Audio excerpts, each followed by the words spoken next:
Les abeilles font face à un ennemi redoutable. Un parasite minuscule mais absolument dévastateur, le varroa. Alors aujourd'hui, on va décortiquer comment les apiculteurs luttent pour protéger leurs ruches. La question est donc simple. Comment est-ce qu'on peut protéger efficacement ces colonies de ce qui est, disons-le, la menace numéro 1 ? Eh bien, il existe une arme assez puissante dans l'arsenal de l'apiculteur et on va regarder de plus près comment elle fonctionne.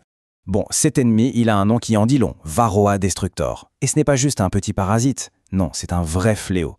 Il s'attaque à tout le monde, les abeilles adultes, les larves, et il affaiblit les colonies petit à petit jusqu'à ce qu'elles s'effondrent. Mais voilà, face à cet envahisseur, les apiculteurs ne sont pas complètement démunis, heureusement. L'une des armes les plus efficaces qu'ils ont à leur disposition, c'est une molécule de synthèse, la mitrase. Alors comment ça marche ce truc? C'est assez ingénieux en fait. La mitrase, c'est un neurotoxique pour le varroa. Pour faire simple, ça paralyse le parasite. Et une fois paralysé, il ne peut plus s'accrocher et il tombe. Il tombe de l'abeille, tout simplement. C'est radical, mais efficace. Bien sûr, on ne pulvérise pas la mitrase comme ça, au hasard, non. En pratique, il est intégré dans des petites lanières qu'on vient placer directement dans la ruche.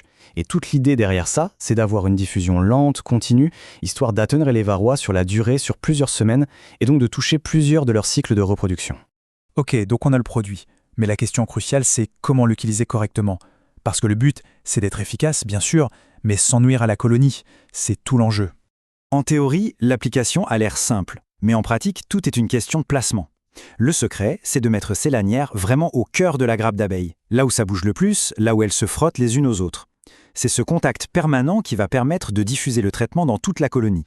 Et attention, la durée du traitement, elle, n'est pas fixe. Ça dépend d'une chose. Est-ce qu'il y a du couvain, c'est-à-dire des larves, dans la ruche? Si oui, le varroa, malin comme il va se cacher dans les cellules pour se reproduire.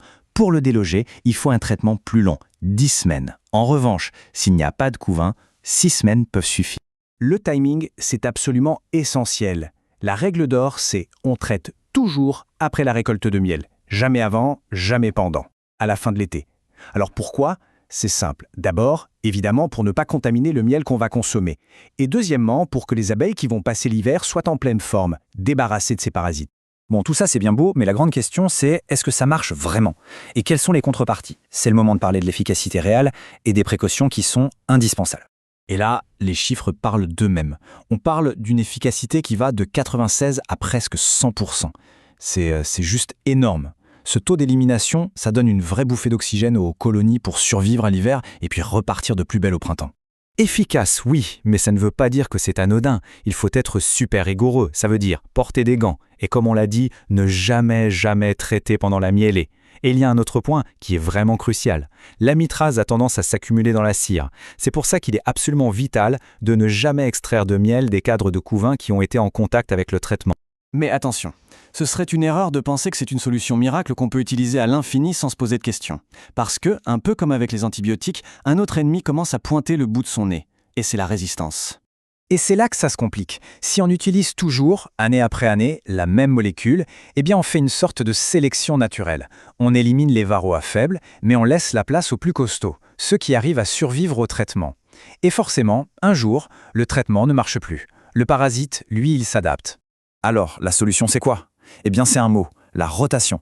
Le principe est simple, il ne faut jamais se reposer sur ses lauriers et utiliser le même traitement tous les ans. Il faut alterner les principes actifs, varier les stratégies, c'est vraiment la seule manière de garder une longueur d'avance sur le parasite. Finalement, la mitrase est un outil puissant, c'est indéniable, mais ça reste un outil. Ça nous laisse avec une question bien plus large. Comment est-ce qu'on peut construire une apiculture qui soit plus résiliente, moins dépendante de la chimie? Comment peut-on aider les abeilles à, peut-être, se défendre un peu plus par elles-mêmes? C'est sans doute ça, le grand défi de demain.